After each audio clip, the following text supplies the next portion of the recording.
నమస్తే పొలిటికల్ వాయిస్కి స్వాగతం. మనతో పాటు సామాజిక రాజకీయ విశ్లేషకులు మదన్ గుప్తా గారు ఉన్నారు. నరేంద్ర మోడీ 75 సంవత్సరాల నిబంధనకు కట్టుబడి ఉంటారా? ఆ తర్వాత రిటైర్ అవుతారా? అయితే వచ్చేటువంటి వారసులు ఎవరు? అసలు అదే జరిగితే 2027లో ఏం జరగనుంది రాజకీయాల్లో? ఇప్పుడే మనం కొంత చర్చించుకునేటువంటి ప్రయత్నం చేద్దాం. నమస్తే మదన్ గారు. నమస్తే అండి. సార్, 75 సంవత్సరాల నిబంధనకు నరేంద్ర మోడీ కట్టుబడి ఉంటే వచ్చే వారసుడు ఎవరు? అది ఇప్పుడు వచ్చినటువంటి పెద్ద తతంగము. 75 సంవత్సరాల మీరు మొదట ఒక ప్రశ్నతో మొదలెట్టారు. అవును, ఆయన దానికి కట్టుబడి ఉంటాడా అని. ఉంటాడు. కానీ నాకు తెలిసినంతవరకు మోడీ ఆయన జీవితాన్ని కానీ చూసుకుంటే ఆయన చెప్పింది ఏది చేయకుండా పోలా. ఓకే. అండ్ ఒక నియమానికి కట్టుబడినటువంటి వ్యక్తి మోడీ గారు. అంతేకాకుండా ఇంకొకటి, ఇది ఎవరో బయట వాళ్ళు తీసుకొని వచ్చి వాళ్ళ మీద రుద్దలేదు. 75 సంవత్సరాలకు రిటైర్మెంట్ అనేది వాళ్ళకు వాళ్ళు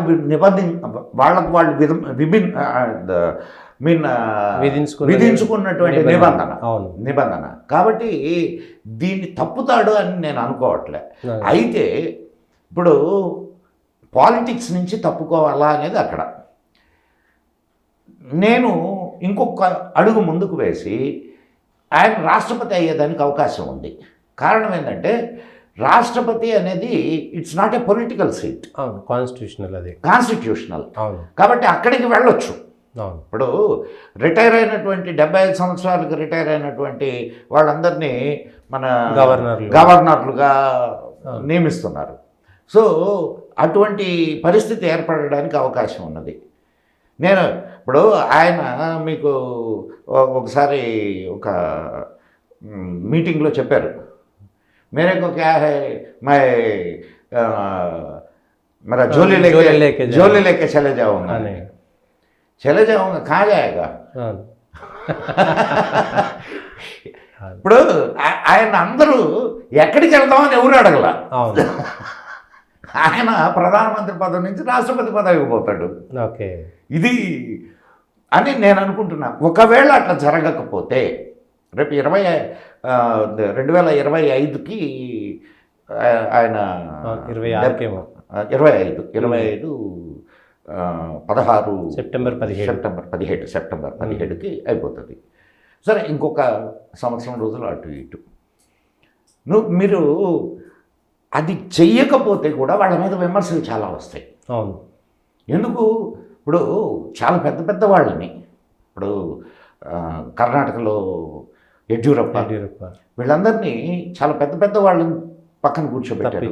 మన ఎక్కడికో ఎందుకు మురళీ మనోహర్ జోషి, మన ఈయన అద్వానీ వీళ్ళందరూ కూడా ఆ పారామీటర్ మీద.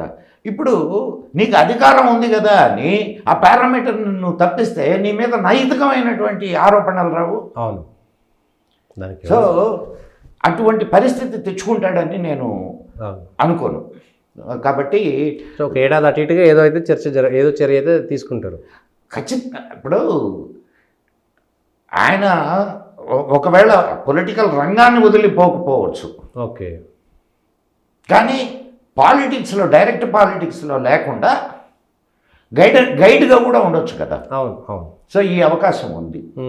సో మీరు వేసినటువంటి ఇంకొక ప్రశ్న, నెక్స్ట్ క్వశ్చన్, ఆ క్వశ్చన్ ఏంటంటే తర్వాత ఎవరు? తర్వాత చాలామంది ఉన్నారు పోటీలో. కానీ ఎవరికి అర్హత ఉంది అనేది మనం నిర్ణయించుకో. ఎవరికి అవకాశం ఉంది. ఇప్పుడు ఎవరు తక్కువ వాళ్ళు కాదు. అటు సమర్థత విషయంలో అటు అమిత్ షా కానీ, ఇటు ఈయన మహారాష్ట్ర నుంచి వచ్చినటువంటి దేవేంద్ర ఫడ్నవీస్, గడ్కరీ కుర్రాళ్ళు, మన తమిళనాడు అన్నామలై, ఎవరు తక్కువ వాళ్ళు కాదు. బాగా కష్టపడేటటువంటి మనస్తత్వం ఉన్నటువంటి వాళ్ళు, దేశం కోసం కష్టపడ్డటువంటి వాళ్ళు, దాంట్లో మీకు డౌట్ అక్కర్లే. కాకపోతే ఇంకొన్ని విషయాలను కూడా మనం అక్కడ గమనించాల్సిన అవసరం ఉంది. ఏమిటంటే ఇక్కడ బీజేపీని కన్నదే ఆర్ఎస్ఎస్. అవును, మాతృ సంస్థ. సో ఆర్ఎస్ఎస్ యొక్క ఇంపాక్ట్ లేకుండా బీజేపీలో జరగవు విషయాలు అవును. నాకు తెలిసినంత వరకు. అయితే మనం బీజేపీ అంటే అంతకుముందు జనసంఘ్ ఉండే, జనసంఘ్ నుంచి ఆర్ఎస్ఎస్తో కలిసి నడుస్తున్నటువంటి ఈ సమయంలో అంటే ఈ ప్రయాణంలో చాలా వరకు చాలాసార్లు ఈ రెండు సంస్థల మధ్య విభేదాలు వచ్చినాయి. ఓకే, బీజేపీ ఆర్ఎస్ఎస్ మధ్య విభేదాలు వచ్చినాయి. విభేదాలు, అభిప్రాయ భేదాలు.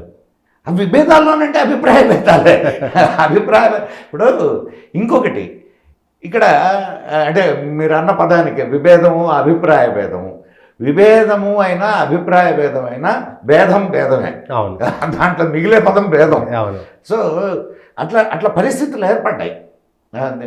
ఈవెన్ మన వాజ్పేయి గారు ఉన్నప్పుడు కూడా అటువంటి పరిస్థితులు వచ్చినాయి. అవును. అయితే ఈ రెండు సంస్థల్లో ఉన్నటువంటి గొప్ప విషయం ఏమిటంటే అటు బీజేపీలో ఉన్నటువంటి అగ్రనాయకులందరూ కూడా నిక్కర్లేసుకొని నమస్తే సదావత్సలే మాతృభూమి అని పాడినటువంటి వాళ్ళే. అవును. ఇక్కడ సంస్కారాలు నేర్చుకొని పోయినటువంటి వాళ్ళే. ఒకవేళ ఇప్పుడు అన్నిట్లో మనం ఏకీభవించాలనేటటువంటి ఇది లేదు. అవును. కొన్నిటితో విభేదించవచ్చు. అందుకే సంఘ్లో ఒక సిస్టమ్ ఉన్నది. ఆ సిస్టమ్ ఏమిటంటే మీరు కూర్చొని బయటకు అంటారు దాన్ని. ఓకే. బయటకులో అందరూ మాట్లాడచ్చు, మీ అభిప్రాయాలు చెప్పచ్చు. అందరి అభిప్రాయాలు విన్న తర్వాత సంఘ పెద్దలు నిర్ణయిస్తారు ఇది బెటర్ సిస్టమ్ అని. ఓకే. సో ఆ సిస్టంలో అక్కడి నుంచి బయటకు వచ్చిన తర్వాత మీకు విభేదం ఉన్నది ఏది వాళ్ళు తీసుకున్నటువంటి నిర్ణయంతో, అయినా సరే మీరు కట్టుబడి ఉంటారు. ఓకే. ఎందుకు అక్కడ తీసుకున్నటువంటి నిర్ణయం అందరి మధ్య ఒక అండర్స్టాండింగ్ వచ్చి తీసుకున్నటువంటి నిర్ణయం అంతే. ఇంకా ఇక్కడ కూడా అట్లే జరుగుద్ది. ఇక్కడ కూడా రేపు నిర్ణయించాల్సిన పరిస్థితి ఏర్పడితే డిబేట్స్ జరుగుతాయి. అయితే అవన్నీ లోపలనే జరుగుతాయి, బయట జరగవు. అంతే. లీకులు ఇవన్నీ ఏమి ఉండవు. అయితే కొన్ని సూచనాప్రాయంగా అట్లా బయటికి ఇచ్చేస్తారు తప్ప మీకు ఇది ఇట్లా జరిగింది, అది అట్లా జరిగింది, ఒకటి వచ్చి నాకు నచ్చని వ్యవహారం జరిగింది, లేకపోతే నాకు నచ్చిన వ్యవహారం జరిగింది, ఏమి ఉండవు అక్కడ. సో జరిగేదంతా గుప్తంగా జరుగుద్ది. మీరు అడిగిన రెండో ప్రశ్నకి ఇప్పుడు నేను సమాధానం చెప్పడానికి ప్రయత్నం చేస్తాను. వారసులు ఎవరు? మీకు మోడీ ప్రధాని కావడానికి ముందు ఎక్కడున్నాడు అసలు మోడీ? గుజరాత్ ముఖ్యమంత్రిగా ఉన్నాడు. కానీ గుజరాత్ ముఖ్యమంత్రిగా ఎట్లయ్యాడు? ఎక్కడి నుంచి తీసుకొని వచ్చారు? మోడీలో ఉన్నటువంటి గుణాలని గుర్తించి చాలా తక్కువ క్యాడర్లో ఉన్నటువంటి వాడు, అయ్యో మహామహుడు కాదు. అప్పుడు అద్వానీతో పాటు రథయాత్రలో పాల్గొన్నాడు. కాశ్మీరు మురళీ మనోహర్ జోషి గారితో ఏక్తా యాత్రలో పాల్గొన్నాడు. అన్నీ హుషారుగానే తిరిగేవాడు. కానీ ఈజ్ ఏ కామన్ మ్యాన్. అంతే. మీరు ఆ రోజు ఏది మురళీ మనోహర్ జోషి గారితో, అద్వానీ గారితో, వీళ్ళతోటి వాజ్పేయి గారితో, వీళ్ళతోటి ఉన్నప్పుడు he was a common man. Okay. ఏదో ఆర్గనైజేషన్ జనరల్ సెక్రటరీ ఒక రాష్ట్రానికి ఏదో ఉన్నట్టున్నారు, రాష్ట్రాలకు. ఏన చిన్న ఒక రాష్ట్రానికి ముఖ్యమంత్రిగా తీసుకొని వచ్చి పెట్టగలిగినటువంటి స్టేచర్ ఉంది ఆయనకి. ఓకే. అవునా కదా? మనం ఆలోచిద్దాం. ఎందుకు తీసుకొచ్చి పెట్టారంటే బికాస్ ఆయన ఈజ్ లైక్ ఏ సన్యాసి. ఓకే. అండ్ ఏ ఆశలు లేనివాడు, ఆధ్యాత్మిక పదంలో నడవాలనుకొని దీంట్లోకి వచ్చినవాడు. అవును. ఆయనకి లేకపోతే ఆధ్యాత్మిక పదంలో వెళ్ళిపోయి ఉండేవాడు. ఆధ్యాత్మిక పదంలో నడవాలని దీంట్లోకి వచ్చినవాడు. సో స్వార్థం ఏమీ లేదు. ఉన్న ఒకే ఒక్క ఆశయం ఏందయ్యానంటే దేశాన్ని బాగు చేయడం. ఓకే. సో ఫ్యూచర్లో బీజేపీ అంటూ మన పార్లమెంట్లో ప్రధాని పదవిని చేజిక్కించుకోగలదు అనుకున్నప్పుడు ఒక ఫేస్ కావాలి, ఒక అభివృద్ధి చేసినటువంటి దాఖలాలు చూపించగలగాలి, చాలా నిస్వార్థపరుడైనటువంటి ఒక నాయకుడు కావాలి. ఆ నాయకుడిని గుజరాత్ ముఖ్యమంత్రిగా తయారు చేశారు. అంటే ప్రధానిగా చేయాలని దానికి బేస్గా ముఖ్యమంత్రిని చేశారు. ఇప్పుడు ఎవరిని చేస్తున్నారు అట్లా? అంటే 2013లో జరిగిన నిర్ణయం కాదు ఇది. మీరు ఆలోచించండి. నేను ఇప్పుడు అటువంటి వ్యక్తి ఎవరు ఉన్నారు అంటే ఇప్పుడు ఆల్రెడీ ఎవరో ఒక ముఖ్యమంత్రి అయి ఉండాలి, ఈ 2-3 ఏళ్ళలో అనుభవం ఉండాలి, అండ్ అతను ఆధ్యాత్మిక పదంలో ఉన్నవాడై ఉండాలి, అండ్ మోడీకి ఉన్నటువంటి లక్షణాలన్నీ ఉండాలి. మోడీకి లేని లక్షణం కూడా ఒకటి ఉండాలి. అదేంటంటే చాలా గట్టిగా నిర్ణయం తీసుకోవడం. మోడీ చాలా సాత్వికుడు. అంతే, అందరూ మోడీ అద్వానీ చాలా సాత్వికుడు. మోడీ చాలా సాత్వికుడు. మోడీయే గాన నియంతృత్వ పోకడలు నియంత కానీ అయితే ఈరోజు ప్రతిపక్షంలో ఒక్క నాయకుడు కూడా నిన్న మన రాహుల్ గాంధీ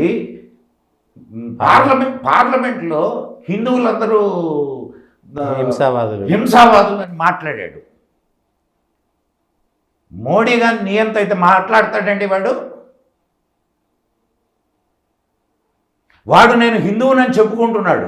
వాడెవరు? నేను వాడు అని మాట్లాడుతున్నా. గౌరవం ఇవ్వాల్సిన అవసరం లే.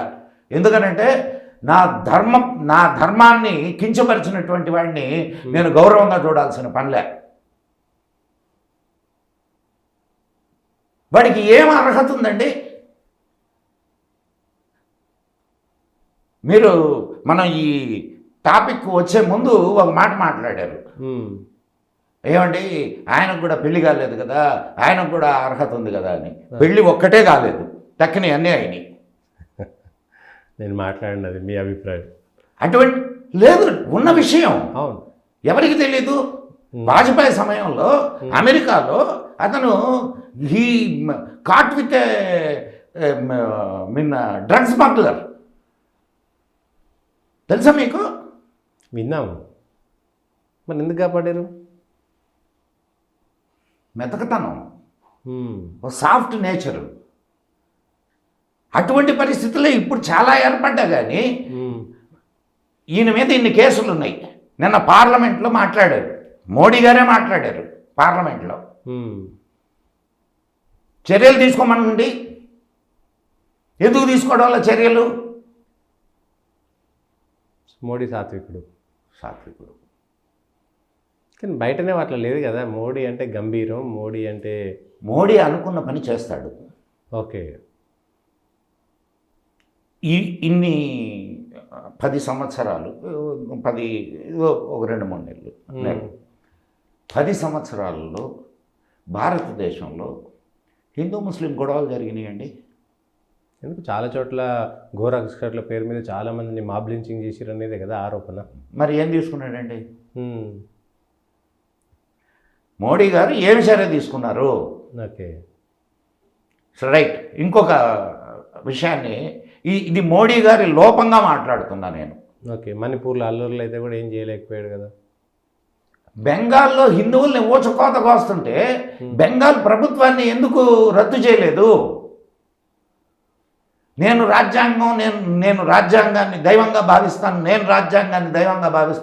రాజ్యాంగంలో ఉన్నది కాదు 356 ఆర్టికల్. అవునా కదా? అవును. మరి రాజ్యాంగం ఎందుకు చెప్పింది? ఆ ఆర్టికల్ని ఎందుకు పెట్టింది? ఇటువంటి పరిస్థితులు వచ్చినప్పుడు ఉపయోగపెట్టుకోమని కదా. 42 సార్లు కాంగ్రెస్ ఉపయోగించింది దాన్ని. నువ్వెందుకు ఉపయోగించడంలా? చెడ్డ పేరు వస్తుందని. ఇంతకంటే చెడ్డ పేరా? నువ్వు నియంత, నువ్వు దేనికి పనికిరాని వాడివి, కార్పొరేట్లకు అమ్ముడు పోయినావు.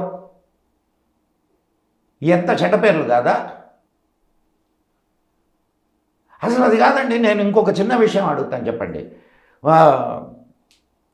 2019లో 2014లో మోడీ గారు వచ్చినప్పుడు, మోడీ గారు మొదట వచ్చినప్పుడు పార్లమెంట్లో ఒక బిల్లు పాస్ అయింది.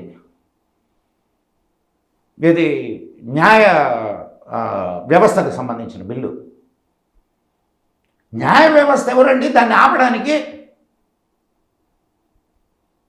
భారతదేశంలో అత్యున్నతమైనటువంటి ఇది ఎవరిది? పార్లమెంట్. మరి ఏం తీసుకున్నావు? న్యాయ వ్యవస్థ మీద ఏం చర్యలు తీసుకున్నావు నువ్వు? కొలీజియం ఇట్లాంటి వాటిపైన ఏం చర్యలు తీసుకున్నావు? మరి మోడీ చాలా గట్టివాడని ఎట్టు చెప్తారండి మీరు? ఓకే. ఎస్, అభివృద్ధి చేయడంలో ఆయన మించిన వాళ్ళు లేడు. ప్రపంచవ్యాప్తంగా ఈరోజు భారతదేశపు ఇది వెలుగుతుంది అంటే just because of Modi. And రక్షణ రంగంలో మోడీ గారు రష్యా ఉన్నప్పుడు ఇక్కడ అటాక్స్ జరిగినాయి. చూడాలి అది ఆయన ఏమి దానికి ప్రతిస్పందిస్తారు అనేది. ఈసారి ఆయన ఓడిపోవడానికి కూడా ఒక ప్రత్యేకమైన కారణం ఉందండి. అంటే ఇది నా అనాలిసిస్ మాత్రమే. ఇది ఒప్పుకోకపోవచ్చు జనాలు, అది వేరే విషయం. ఒకటి, మొట్టమొదట ఏ మోడీ కా గ్యారంటీ హై అంటే నీకు అక్కడ గర్వం తొంగి చూడట్లేదు. అతి సాత్వికుడు అయినటువంటి నువ్వు ఏ మోడీ కా గ్యారంటీ హై అండ్ అబ్ కీ బార్ 400 పార్. ఈ రెండు నీలో ఉండే అహాన్ని చూపించట్లే. ఓకే, దీన్ని పొలిటికల్ ఒక అట్లా చెప్పకపోతే ధైర్యం లేదు వీళ్ళకి, అది లేదు, నమ్మకం లేదు అనేటువంటిది కూడా వస్తుంది కదా. సరే, నేను ఒక డైరెక్ట్ ప్రశ్న వేస్తానండి. డైరెక్ట్ ప్రశ్న ఇది బీజేపీకి. ఈ డైరెక్ట్ ప్రశ్న ఏందయ్యానంటే, రామ మందిరం కట్టించడం తప్ప 10 సంవత్సరాల్లో హిందువులకు నువ్వు చేసింది ఏమిటి? 10 ఏళ్ల పాటు నరేంద్ర మోడీ బీజేపీ సర్కారు హిందువులకు ఏమి చేయలేదా? ఏం చేసిందో చెప్పండి నాకు. మీరు ఇప్పుడు మీరు పత్రికా రంగంలో ఉన్నటువంటి వాళ్ళు కదా. కానీ మరి వీళ్ళందరూ విమర్శే అది కదా. మొత్తం రాజ్యాంగాన్ని మారుస్తారు, ఆర్ఎస్ఎస్ మొత్తం ఇది చేస్తారు. ఏం మార్చాడు, ఏం చేశారు? విద్యా విధానాన్ని కాషాయీకరణ చేస్తున్నాడు. దేశం మొత్తం ఎంత చేశాడు? 10 ఏళ్లలో ఎంత కాషాయీకరణ చేశాడు? పోనీ ఇది విద్యారంగాన్ని భయపడుతున్నారు. ఎక్కడ ముస్లింలకు ఎంత దోచిపెట్టారో తెలుసా మీకు? ముస్లింలు పస్మందా ముస్లింలని వెనకేసుకొని వచ్చి ఎన్నెన్ని అవకాశాలు వాళ్ళకి ఇచ్చారు. ఏమన్నా ఒక్క ఓటేశారా వాళ్ళు? చెప్పండి సార్. హిందువుల్లో కూడా చాలా మంది వేయలే కదా పథకాలు. వేరే వాళ్ళకి వేయలా, కానీ వేరే వాళ్ళకి వేయలా. ఇది మీరు బాగా గుర్తుపెట్టుకోవాలా. వాళ్ళు ఓట్లు వేయలా, బట్ వేరే వాళ్ళకు ఓటు వేరే వాళ్ళకు వేయలేదు. ఓకే, నీకు ఓట్లు వేసే వాళ్ళకు నువ్వేం చేసావని అడుగుతున్నా నేను. నీ వాళ్లకు నువ్వేం చేసావు? సో నరేంద్ర మోడీ హిందువులకి చేయడంలో అయోధ్య గుడి తప్ప మిగిలిన ఫెయిల్యూర్. 370 ఆర్టికల్ హిందువులకి ఏం ఉపయోగం అండి? అక్కడ ఉండేది ఎవరండి? ఆ డెవలప్మెంట్ జరిగితే ఎవరికి జరుగుద్దండి? మళ్ళీ పండితులంతా బ్యాక్ వెళ్తున్నారు కదా. కష్టం. ఎంతమంది వెళ్ళారండి? నింపాదిగా వెళ్తుంటారు. అక్కడ రిజర్వేషన్లు తీసుకొచ్చారు దళిత బీసీలకు, దళిత ఎస్సీలకు. సార్, అంటే ఇప్పుడు నేను ఒక విషయం, దానివల్ల హిందువులు నేను డైరెక్ట్గా ఒక విషయం మాట్లాడతాను. ఎందుకు ముసుగులో గుద్దులాటొద్దు. ఇప్పుడు ఈ దేశం ఏ పేరు మీద విడిపోయిందండి? ఏ పేరు మీద? భారతదేశం. ఈ దేశం రెండుగా విడిపోయిందా 1947లో? అవును. ఏ బేస్ మీద విడిపోయింది? మతం ఆధారంగా. ఆ మతం ఆధారంగా విడిపోయినప్పుడు ఇక్కడ ముస్లింలు ఎందుకున్నారండి? అది నరేంద్ర మోడీ తప్పు కాదు కదా. నేను నరేంద్ర మోడీ తప్పు కాదు, అది బేస్ మాట్లాడుతున్నా. సరే, రైట్. గాంధీ నెహ్రూ అప్పుడు ఒప్పుకున్నారు, మీకు ఇష్టం ఉన్న వాళ్ళే వెళ్ళండి, ఇష్టం లేని వాళ్ళు ఇక్కడ ఉండొచ్చు ముస్లిమ్స్ అని గాంధీ నెహ్రూ ఒప్పుకున్నారు. ఎందుకు ఒప్పుకున్నారు అంటున్నా. మరి ఆ రోజు వాళ్ళే పెద్ద మనుషులు ఇద్దరు, మిగిలిన వాళ్ళు కాదు. ఎందుకు లేరు? వాళ్ళు పెద్ద మనుషులుగా బ్రిటిష్ వాళ్ళు చేశారు. అవును మరి. సో దీని వెనక బ్రిటిష్ కుట్ర ఉంది. సరే రైట్, ఓకే. ఇంకొక విషయం మాట్లాడుకున్నాం, అది జరిగిపోయింది. నేను దానికి కావాల్సినటువంటి ఆధారాలు అవన్నీ కూడా నేను ఇవ్వగలను. ఏది ముస్లింలు 90% ముస్లిమ్స్ 90% ముస్లిమ్స్ ఆ రోజు పాకిస్తాన్ కావాలని ఓటేసినటువంటి వాళ్ళు. అవును, హైదరాబాద్ మద్రాసులో ఉండేటువంటి ముస్లిమ్స్ కూడా పాకిస్తాన్ ఓటేసారు. కేరళ, తమిళనాడు, అదే మద్రాస్ అంటున్నాను, మద్రాస్ ప్రొవిన్సీ, మద్రాసు హైదరాబాద్లో ఉండేటువంటి ముస్లిం ఏరియాలలో కూడా ఆ రోజు ఓటేసినప్పుడు దేశవ్యాప్తంగా ఉన్న ముస్లింలలో 92% ఒక్క రాత్రిలో మారిపోయిందా? అంటే ఒక్క రాత్రిలో వీళ్ళ మనసులు మారిపోయినాయా? ఒక్కసారిగా భారతదేశం మీద ప్రేమ పుట్టుకొచ్చిందా? రాత్రికి రాత్రి జ్ఞానోదయం అయింది, లేదన్నా మన బుద్ధుడు కూర్చున్నట్టు ఏదైనా చెట్టు కింద కూర్చున్నారా వీళ్ళు? సో సరే, దాన్ని అట్ట ప్రక్కన పెడదాం. ఏమండి, మన రాజ్యాంగంలో ప్రియాంబుల్ని మార్చకూడదు అని ఉంది, అవునా? అచ్చా, చట్టాల్లో ఆర్టికల్స్ ఏవైనా మార్చుకోవచ్చులే కానీ పీఠికను మార్చడానికి ప్రియాంబుల్ని మార్చకూడదు లేదు. కానీ మార్చారా లేదా? అవును, అత్యవసర పరిస్థితి కాబట్టి మార్చారు. అత్యవసర పరిస్థితి విధించి మార్చారు. మార్చకూడదు కదా రాజ్యాంగం ప్రకారం.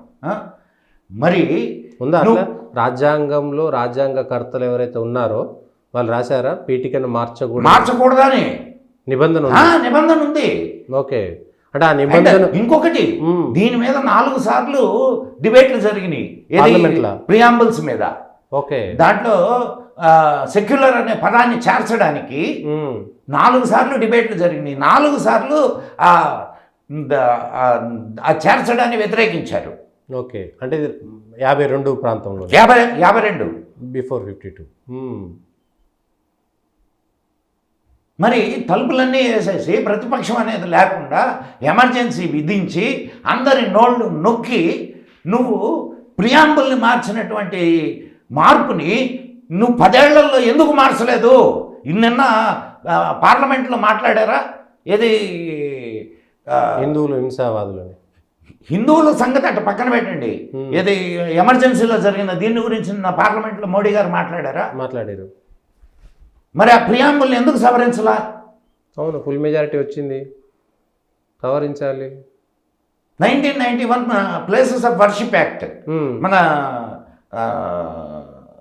ఇది అవును పివి నరసింహారావు గారు తీసుకొని వచ్చింది. అవును, అంటే కోర్టు అడిగింది, సుప్రీం కోర్టు ప్రభుత్వాన్ని అడిగింది ఏది దీని విషయం ఏందని, నోరెత్తల. ఎందుకు దాన్ని తొలగించలా? రైట్, వక్ఫ్ బోర్డ్ అమెండ్మెంట్ యాక్ట్, ఓకే, దాన్ని ఎందుకు సవరించలా? రైట్, ఇది కూడా తీసేద్దాం. సరే, అది ముస్లింలకు సంబంధించిన ఇష్యూ. మన ప్రభుత్వ కబంధ హస్తాల్లో ఉన్నటువంటి దేవాలయాల్ని ఎందుకు హిందువులకు అప్పగించలా? దేశవ్యాప్తంగా రాష్ట్రాల చేతిలోనే కదా, రాష్ట్రాలకు సంబంధించింది కదా. నువ్వు అక్కడ నిర్ణయం తీసుకొని ఇచ్చేస్తే రాష్ట్రాలకు ఏమన్నా. ఈరోజు నిన్నటిదాకా మన ఆంధ్రప్రదేశ్లో ఎవరున్నారు?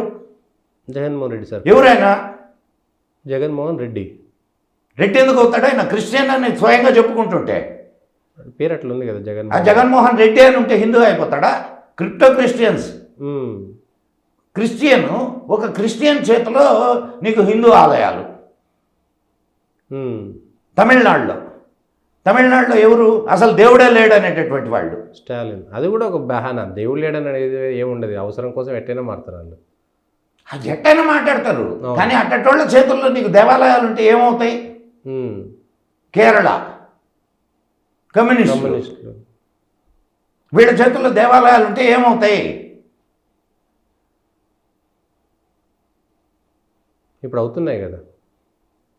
మరి ఎందుకు దాన్ని చంద్రబాబు నాయుడు ఉన్నప్పుడు కూడా కూలగొట్టిరు, లేకపోతే మిగిలిన హిందూ నేను చంద్రబాబు నాయుడు వీళ్ళ అని చెప్పడంలే, రాజకీయ నాయకులు ఉన్నప్పుడు రాజకీయానికి సంబంధించే జరుగుతాయి, అక్కడ రాజకీయాలే జరుగుతాయి. అవును, నీకు రాజకీయాలు జరగాల్సినటువంటి రాజకీయాలు చేసేటటువంటి ప్లేస్ కాదు అది.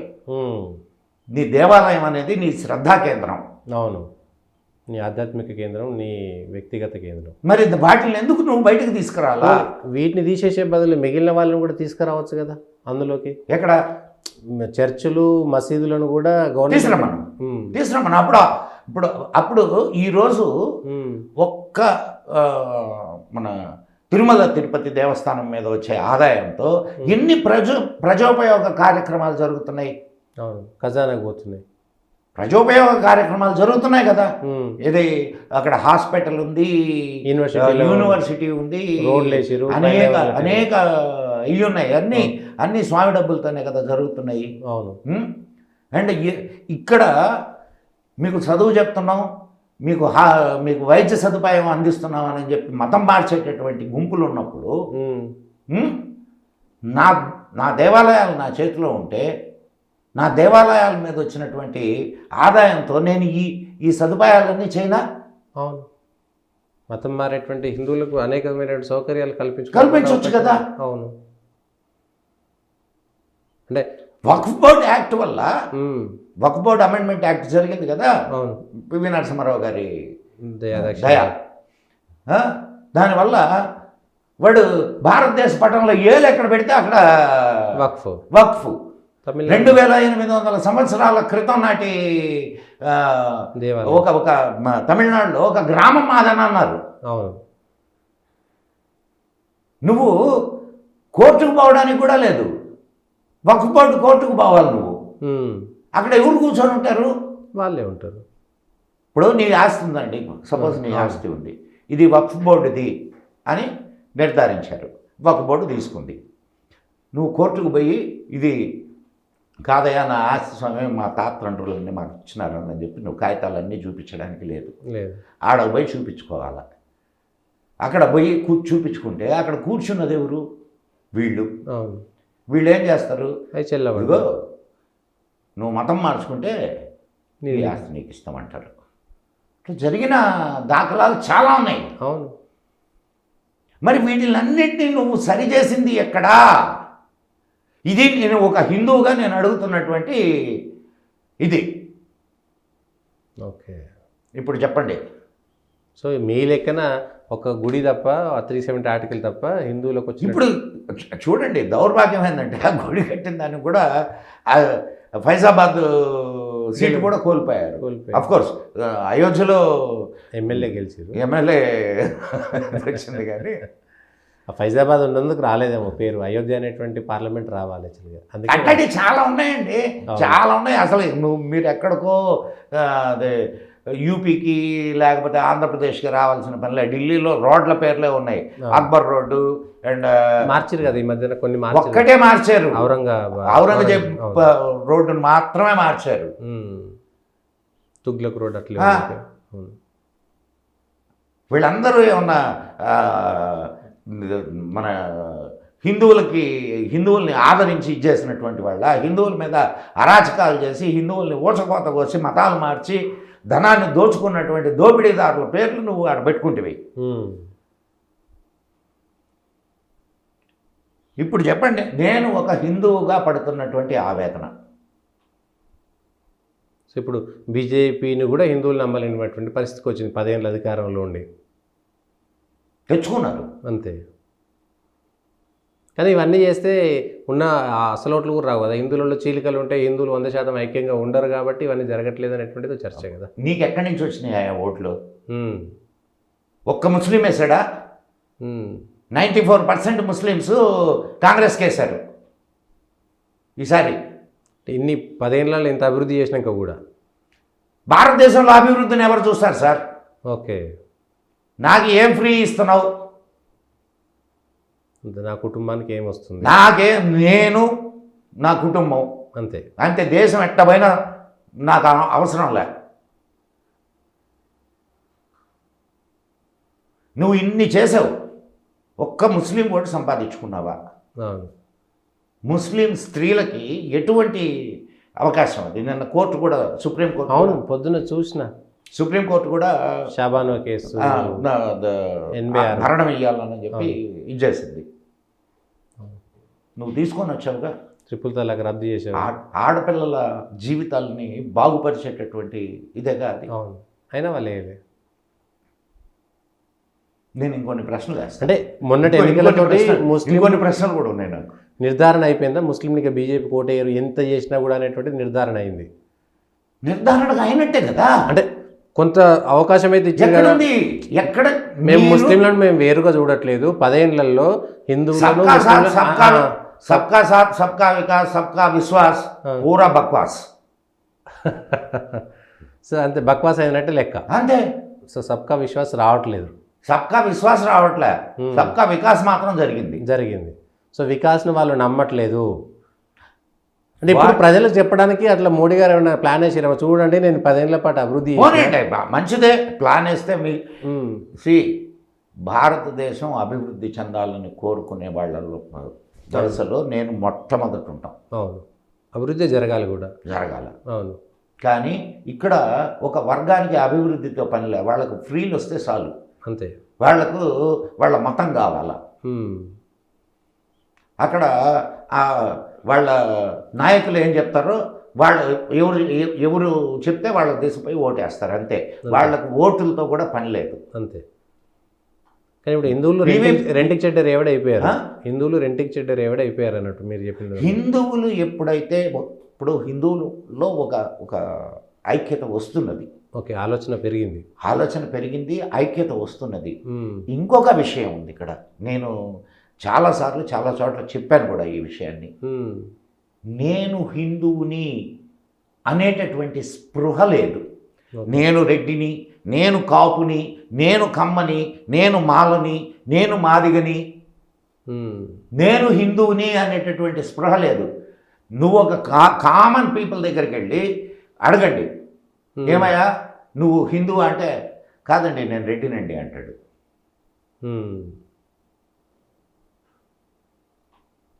చాలా అంటే ఏండ్ల కొద్దీ నడుస్తుంది కదా ఇది. ఆ స్పృహని తీసుకురావాలా. ఇప్పుడు పెరుగుతున్నది ఆ స్పృహ. నేను పెరగడం లేదని చెప్పడం లేదు. మోడీ గారు వచ్చిన తర్వాత హిందువుల్లో ఒక ఆత్మవిశ్వాసం పెరిగింది, వాళ్ళల్లో ఒక చైతన్యం వచ్చింది, భయం పోయింది, ఇవన్నీ ఉన్నాయి. కానీ హిందువులకు జరగాల్సిన ప్రయోజనాలు మాత్రం రావట్లేదు. ఓకే, అది మేము బాధపడుతున్నాం. అంటే మోడీ కంటే ఇంకా గొప్ప హిందువు రావాలి అనేటువంటిది మీ ఉద్దేశం? ఖచ్చితంగా, ఎవరైనా అదే కోరుకుంటారు కదండి. మన చర్చ నేను అభివృద్ధి జరగాలి అని కోరుకుంటున్నా, హిందువుల ప్రయోజనాలు కూడా కాపాడబడాలి అని కోరుకుంటున్నా.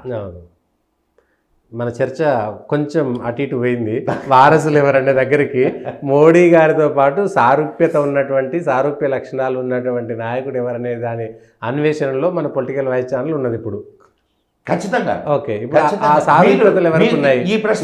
నేను పేరు చెప్తున్నా, శివరాజ్ సింగ్ చౌహాన్, గడ్కరీ, వసుంధరా రాజే, ప్లస్ ఆయన సింగ్, ఛత్తీస్గఢ్ రమణ్ సింగ్, ప్లస్ హిమంత బిశ్వ శర్మ, సర్బానంద్, అంటే వీళ్ళంతా ముఖ్యమంత్రులుగా పనిచేసినటువంటి అనుభవం ఉన్నటువంటి నాయకులు.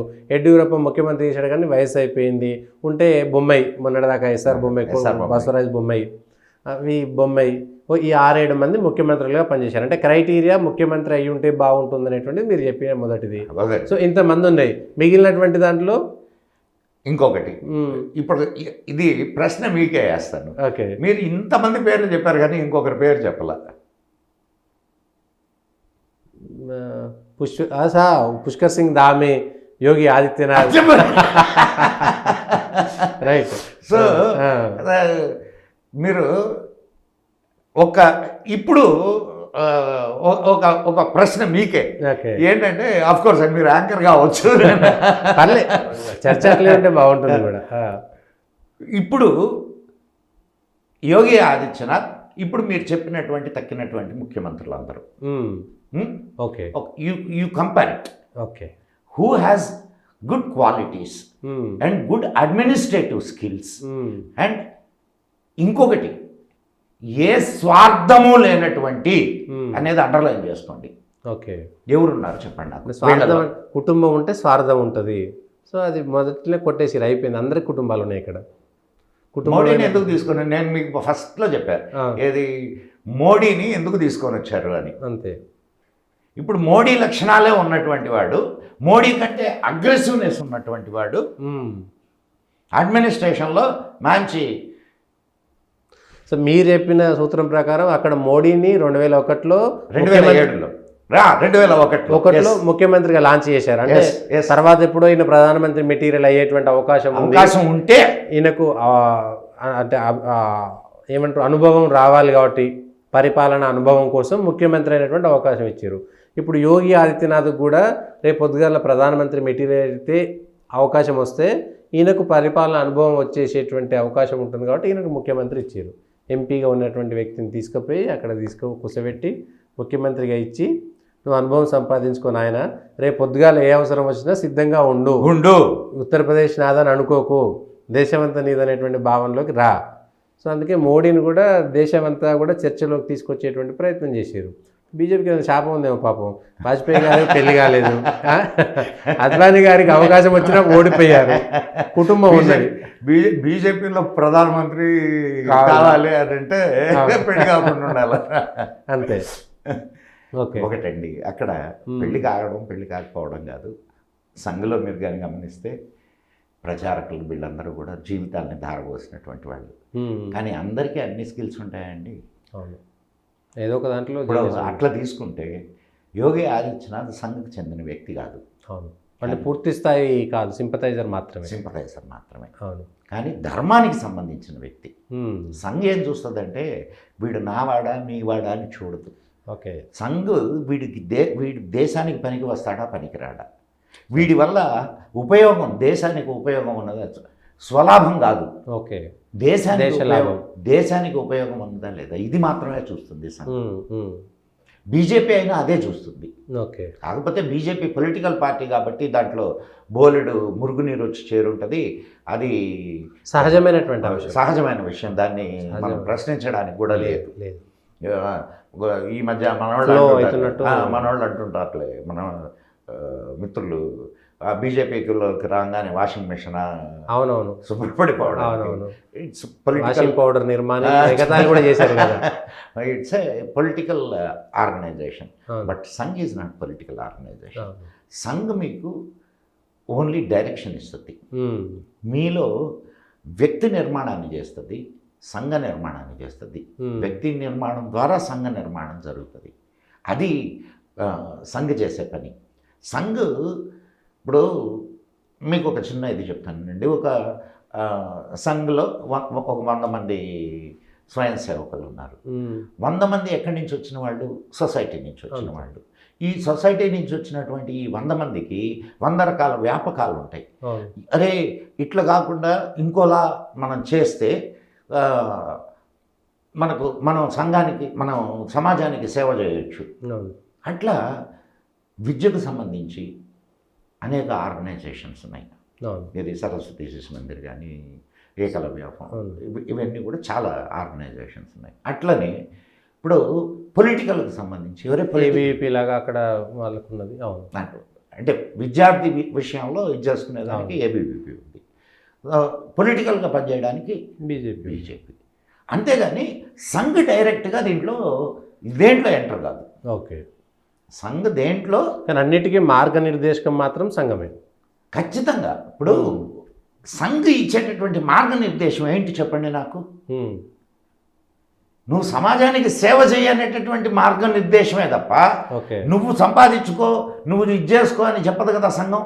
ఓకే, సంఘం మేము చిన్నప్పటి నుంచి మేము నేర్చుకున్నది ఏంటంటే నిస్వార్థంగా సమాజానికి సేవ చేయాలా, ఆశించి సేవ చేయవద్దు. ఇది మేము నేర్చుకున్నది సంఘంలో. సో మా సమయం కానీ మా సేవ కానీ ఇవి మా జేబుల్లో డబ్బులు ఖర్చు పెట్టుకొని మేము మా సంఘ పని చేస్తామండి. ఏం అవసరం మాకు?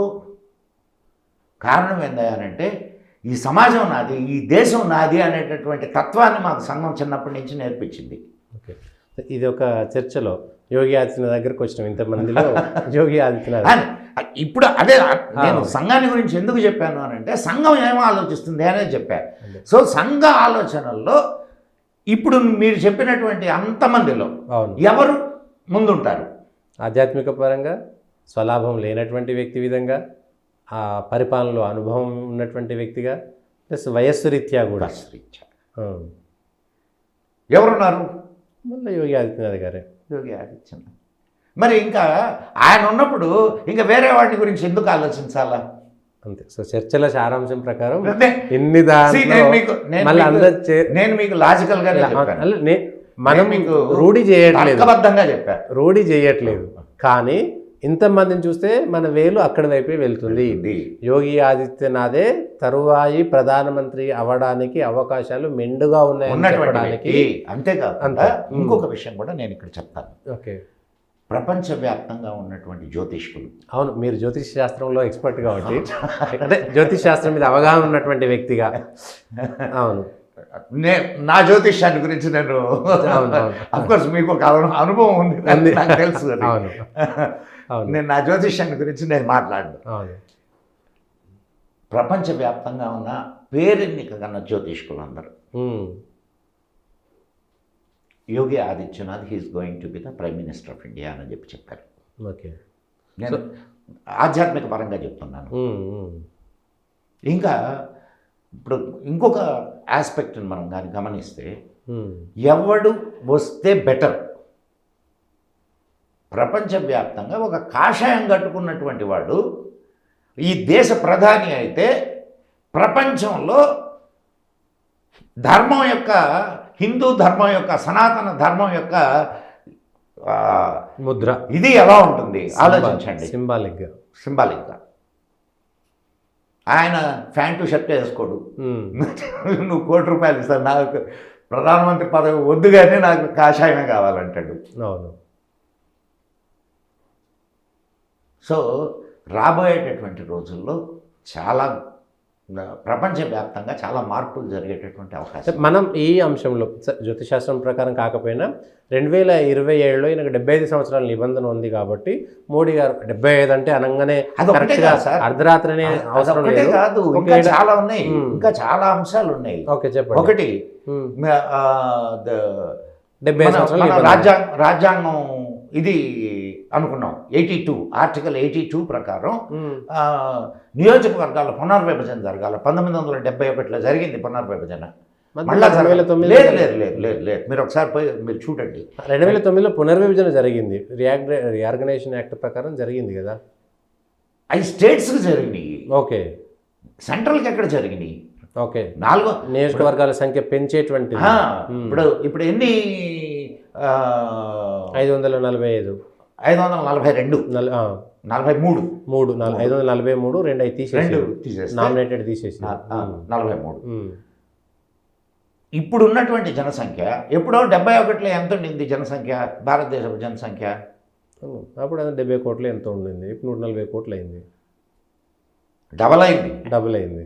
సో ఇది కూడా డబల్ కావాలన్నా పర్లేదా? అవును. సో డబల్ అవుతుంది జనాభా దామాషా నిష్పత్తి ప్రకారం. ఇది ఆర్టికల్ 82 ప్రకారం చెప్తున్నా నేను. ఓకే, ఆ దామాషా ప్రకారం పునర్విభజన జరగాల. అది ఇప్పుడు జరగాల, 2027లో జరగాల. అయితే ఇక్కడ ఇంకొక చిన్న ఇది ఏంటంటే, ఈ విషయంలో ప్రెసిడెంట్ ఆఫ్ ఇండియాకి ఎక్కువ బాధ్యత ఉంటుంది.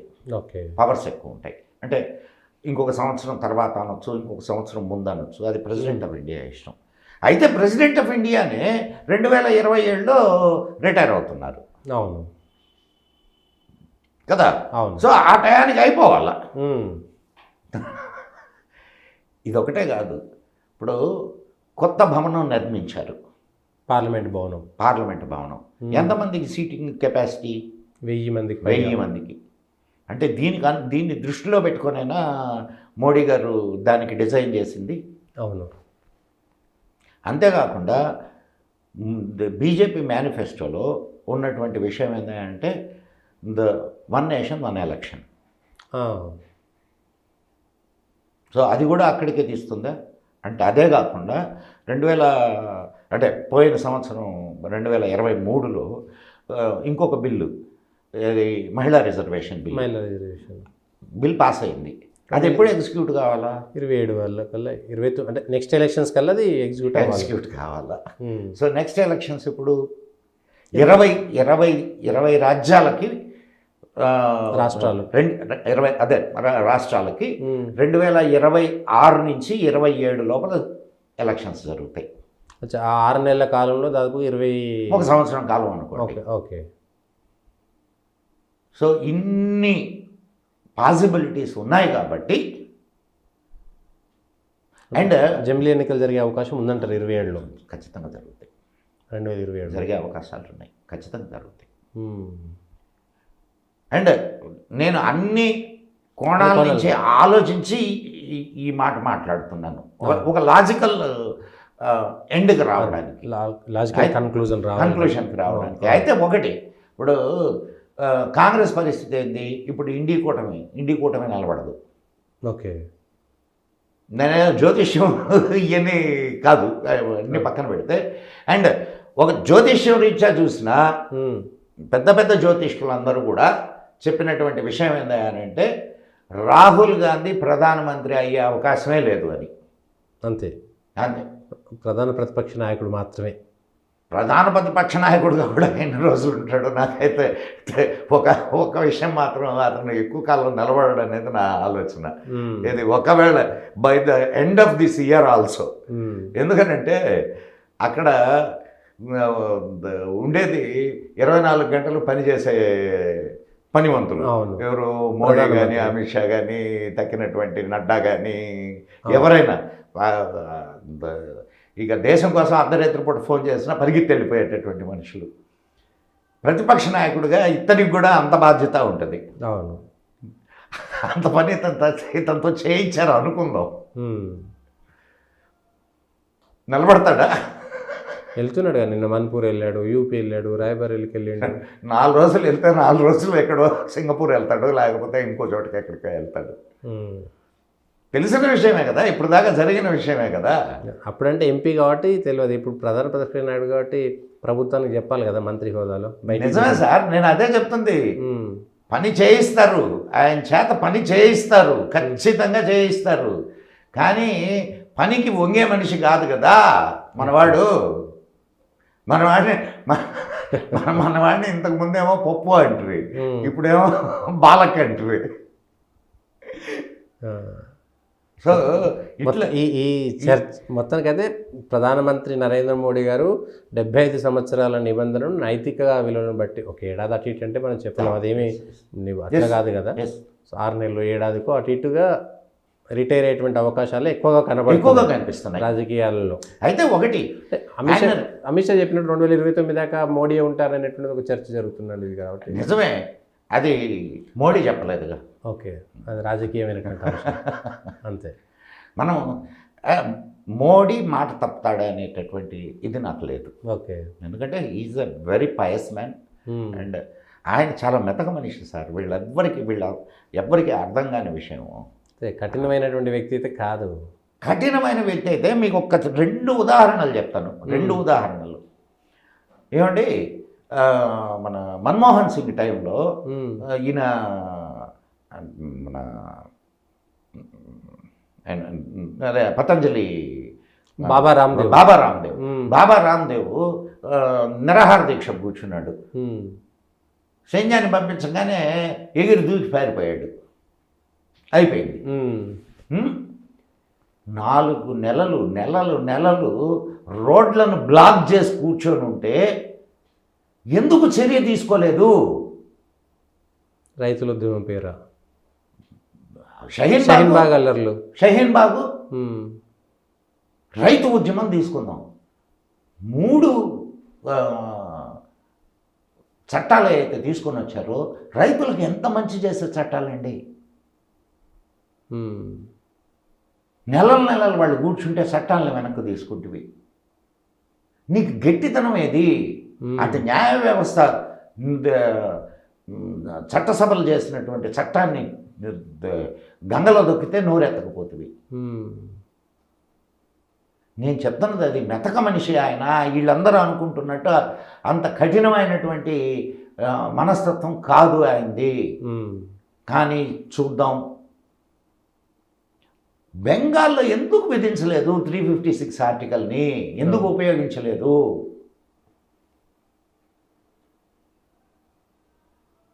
మీరు అందరూ ఏమనుకుంటారంటే ఆయన చాలా, ఎందుకనంటే వీళ్ళ ప్రచారమే. ఆయన చాలా మెతక మనిషి.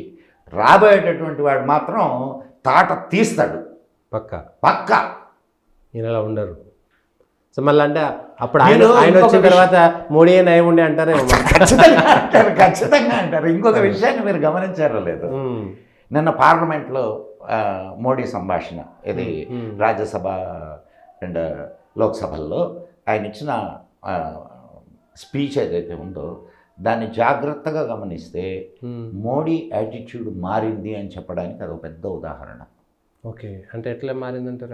ఆయన ఎక్కడ సబ్కా సాత్ సబ్కా వికాస్ అనే పదాన్ని వాడలా. ఓకే, గమనించండి మీరు. సో జ్ఞానోదయం అయింది అని అనుకుంటున్నాను నేను. అఫ్కోర్స్ సి అందరికి మంచి చేయాలనేటువంటి ఆలోచన చేసినా కూడా BJP is not rigid party. వాళ్ళు ఈ ఎన్నికల తరువాత వాళ్ళని వాళ్ళు విశ్లేషించుకొని ఉంటారు. జరిగినటువంటి అన్నీ వాళ్ళ దృష్టికి వచ్చి ఉంటాయి ఖచ్చితంగా. అండ్ వాటిని ఎట్లా సవరించుకోవాలో దానికి కూడా కావాల్సినటువంటి ఇవన్నీ తీసుకొని ఉంటారు. నడుస్తున్నప్పుడు స్పీడ్ బ్రేకర్లు తప్పవు. ఆ విషయంలో నాకు నిన్న మోడీ గారు ఎవరిని వదలను, ఆయన పోయినసారి ఏ టోన్తో మాట్లాడాడు అదే టోన్తో మాట్లాడాడు. అండ్ ఇంకా గట్టిగా హెచ్చరించాడు. ఎప్పుడు ఆయన సోనియా గాంధీ మీద మాట్లాడలా. రాజ్యసభలో సోనియా గాంధీ మీద ఇరుచుకుపడ్డాడు. రాజ్యాంగం అని మాట్లాడతారు మీరు. రాజ్యాంగం సోనియా గాంధీ ఒక కమిటీని వేసింది కదా, ఆ కమిటీకి రాజ్యాంగంలో చోటు ఎక్కడుంది? కానీ ఆ కమిటీ తీసుకున్నటువంటి నిర్ణయాలు ప్రభుత్వం పరిపాలించాల్సిన పరిస్థితి. మీరు రాజ్యాంగాన్ని గురించి ఎట్ట మాట్లాడతారు? అండ్ చట్టసభల్లో తీసుకున్నటువంటి బిల్లుని రాహుల్ గాంధీ చించేస్తే మీరు ఏం రాజ్యాంగాన్ని గౌరవిస్తారు? ఇంత డైరెక్ట్గా ఎప్పుడూ మాట్లాడలే 10 సంవత్సరాల్లో ఆయన. రాహుల్ గాంధీని కూడా నువ్వు బెయిల్ మీద బయట ఉన్నావు, యువర్ అన్ అక్యూజ్డ్. ఆయన టోన్లో మార్పు వచ్చింది. ఆయన ఖచ్చితంగా ఒకటి ఆయనకి నేను ఇప్పుడు నాకు పదవి మీరు అన్నట్టుగా ఈ దిగిపోయే లోపు ఈ మీరు అన్నీ చేసిపోతాడేమో. అండ్ ఇంకొకటి ప్రత్యేకంగా ఆలోచించాల్సిన విషయం ఏమిటంటే ఇప్పుడు 242 కదా వాళ్ళకు ఉండేది, తక్కువ అంతే సీట్లు కదా, చేస్తాడా? అదే మీరు అన్నట్టుగా నేను ఒక్క విషయం చెప్తాను. నాకు పదవి కావాలా అని కోరుకునేవాడికి భయం. అవును, నాకేమొద్దు అనుకునేవాడికి ఏం భయం? అవును, చేస్తే చేస్తాను, ఉంటే ఉంటారు, పోతే పోతారు అంతే. సో ఈ లెక్కన 2027లో ఆయన రిటైర్ అయ్యే లోపు అన్ని చేసి రిటైర్ అయిపోయి హాయిగా కూర్చుంటాడు, మంచిగా రాష్ట్రపతి భవన్లో ఎంజాయ్ చేస్తాడు అదే అనుకుంటున్నాను నేను. It's of course hypothesis. ఆయన కూడా సుఖపడాలని కోరుకుంటున్నాను. పాప నిజంగా రేంబగుళ్ళు కష్టపడేటటువంటి మనస్తత్వం అండి. అటువంటి నాయకుడు దొరకడం భారతదేశపు అదృష్టం. అంతే, బీజేపీ అదృష్టం. భారతదేశపు అదృష్టం, బీజేపీ అదృష్టం కాదు. బీజేపీ కాదు, నేను చెప్తున్నా. అటువంటి నాయకుడు కాంగ్రెస్కి వచ్చినా కానీ మనం దండం పెట్టాల్సిందే. దేశాన్ని గురించి ఆలోచించేటటువంటి వాళ్ళు కాంగ్రెస్లో ఎవరున్నారండి? దేశాన్ని గురించి ఆలోచించేవాళ్ళు ఒక్కరిని చూపించండి నాకు. త్యాగం చేసిన కుటుంబాలు కదండి అవి. ఏం త్యాగం చేశారు? కాలిస్తే చావడం త్యాగం ఎందుకు అవుతుందండి? రాజీవ్ గాంధీ, ఇందిరాగాంధీ. అవును సార్, నేను మీకు అంటే ఇది పెద్ద ఎపిసోడ్ అవుద్ది. ఇప్పుడు ఆ టాపిక్లో మనం వెళ్ళామనంటే మీకు 100 సాక్ష్యాలు ఇస్తా, 100 సాక్ష్యాలు. మళ్ళీ ఒక రోజు పెట్టుకుందాం తప్పకుండా, తప్పకుండా, ఖచ్చితంగా. మీరు సార్ ఒక మాట, ఇందిరాగాంధీ హత్యకు ముందు ఆ ఇంట్లో ఇంకెవరు చచ్చిపోలేదండి? నాకు ఐడియా లేదండి ఎగ్జాక్ట్గా మీరన్న. సంజయ్ గాంధీ చనిపోయిండు. ఎవరు వచ్చిన తర్వాత చనిపోయాడండి?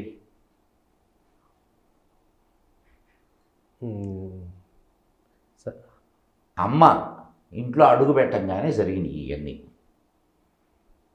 ఓకే, మీకు ఎందుకు ఏర్పాటు చేశారో తెలుసా? మీకు రీసెర్చ్ అండ్ అనాలిసిస్ వింగ్ ఏదైతే ఉందో అది ఎందుకు ఏర్పాటు చేశారో తెలుసా? ఎందుకండి? ప్రధానమంత్రి ఇంట్లోకి ఒక విదేశీ వనిత అడుగుపెట్టింది కాబట్టి జాగ్రత్త కోసం ఏర్పాటు చేశారు. అంతకుముందు రాలేదు. లేదు, ఈమె అడుగుపెట్టిన 2 నెలలకే స్టార్ట్ చేశారు. అదొక ఎపిసోడ్ చేసుకున్నాం. ఇదంతా పెద్ద స్టోరీ, అయితే పెద్ద స్టోరీ, చాలా చాలా పెద్ద, చాలా పెద్ద. మీకు ఎందుకు ఆమె అడుగుపెట్టిన తర్వాత ఎంతమంది చనిపోయారు చెప్పండి నాకు. ఇందిరాగాంధీ చచ్చిపోయిందా? అవును. రాజీవ్ గాంధీ చచ్చిపోయాడా?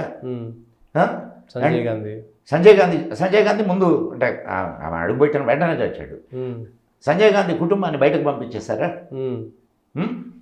అండ్ ఈ రాజేష్ పైలట్, ఓకే, రాజస్థాన్ సచిన్ పైలట్ వాళ్ళ నాయన ఆయన చనిపోయాడా? మాధవరావు సింధియా చచ్చిపోయాడా? అండ్ నాని జైల్ సింగ్, రాష్ట్రపతి మాజీ, ఎట్లా చచ్చిపోయాడు? యాక్సిడెంట్లో. ఓకే, సరే, వీళ్ళందరూ సరే బాగానే ఉంది. వాళ్ళ అల్లుడు రాబర్ట్ వాడ్రా ఇంట్లో ఎంతమంది చచ్చిపోయారు తెలుసా మీకు పెళ్ళైన తర్వాత? ఎందుకట్లా ఎట్లా చూస్తున్నారు?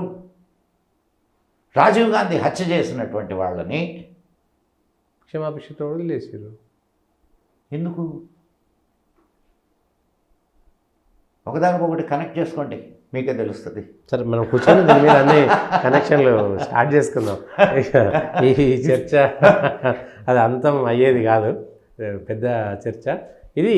ప్రధానమంత్రి నరేంద్ర మోడీ 75 సంవత్సరాలు వాళ్ళ వ్యక్తిగతంగా విధించుకున్నటువంటి నిబంధన ప్రకారము ఒకవేళ రిటైర్ అయితే అవ్వడానికి అవకాశాలు ఉన్నాయి. కేవలం యోగి ఆదిత్యనాథ్ మాత్రమే ప్రధాని అవ్వడానికి మెండుగా అవకాశాలు ఉన్నాయనేటువంటిది ఈ చర్చ ద్వారా వచ్చినటువంటి సారాంశం. ఆ తర్వాత మోడీ రాష్ట్రపతి అవ్వచ్చు, 2027లో భారతదేశానికి జమిలీ ఎన్నికలు రావచ్చు. ఆలోపే నరేంద్ర మోడీ బీజేపీ ఎజెండాలో ఉన్నటువంటి అనేకమైనటువంటి క్లిష్టమైనటువంటి సమస్యలను కూడా తీర్చి వెళ్ళవచ్చు అనేటువంటిది చర్చల సారాంశం.